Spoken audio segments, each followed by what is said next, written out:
Hey church family, I am glad to see you guys again. Today I wanted to talk about the death of Lazarus, but rather than emphasizing on the death of Lazarus, I really wanted to talk about the delay of the resurrection of Lazarus. So I wanted to emphasize on love and how much John actually emphasized on it when he was writing the story.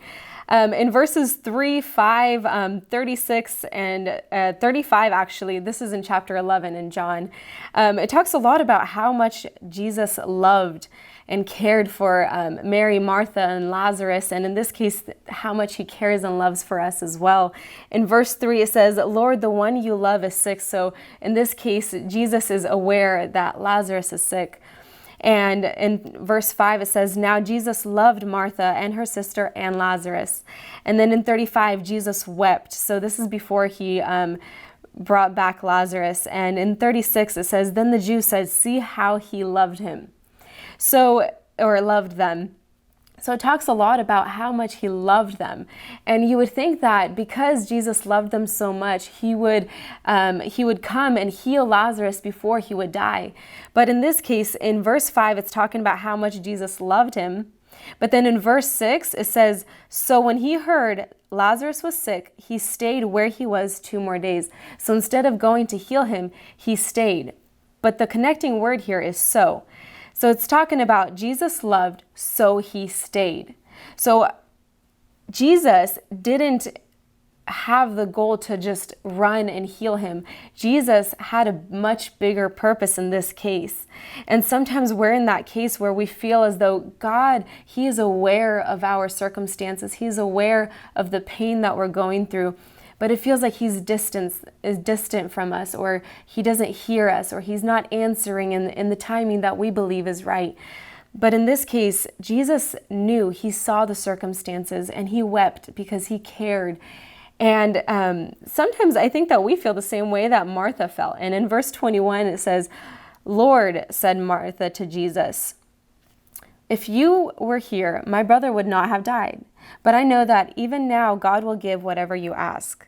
So sometimes I think that we pray the same exact prayer where we say, "God, if you just stepped in, this wouldn't have happened." But in this case, Jesus knows that there is a much bigger purpose for Lazarus, that rather than seeing just the death, he is seeing the resurrection. He had a bigger plan for all of this. And Martha it was real. Her brother was gone. And so she was innocent and asking, like, "God, if you were here, it wouldn't have happened. You would have healed him. He wouldn't have died." And so for her, it was a reality that he was gone. And for you might be living in a reality right now that you are going through some kind of struggle. You're going through a trial, or you're going through something, and it feels very real, because it is the same way that his death was real.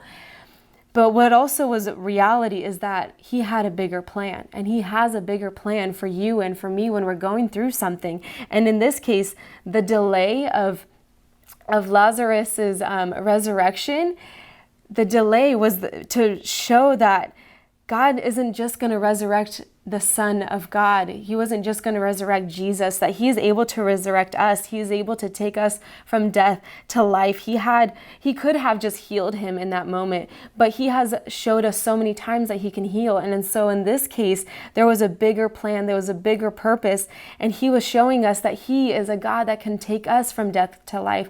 He can resurrect us from the things that we're going through. And in this case, it was very exact. It was literally from death to life. And for us, he might be resurrecting us from something else. And there's a bigger purpose, and you have a bigger purpose. And so lean into his presence. Lean into what he is doing for you. Lean into understanding that what you're going through, he hears you, he cares for you, and he loves you, and he sees you, that he hasn't left you behind. And he understands that you have questions, that it might be easier for you if you were just to get taken care of now, but he's with you and he is for you. But he's also carrying you through this, and that the light at the end of the tunnel is worth it. The purpose at the very end is worth the wait and the delay that he has you going through. I hope this blessed you and challenged you, and we can't wait to see you guys on the other side. God bless you.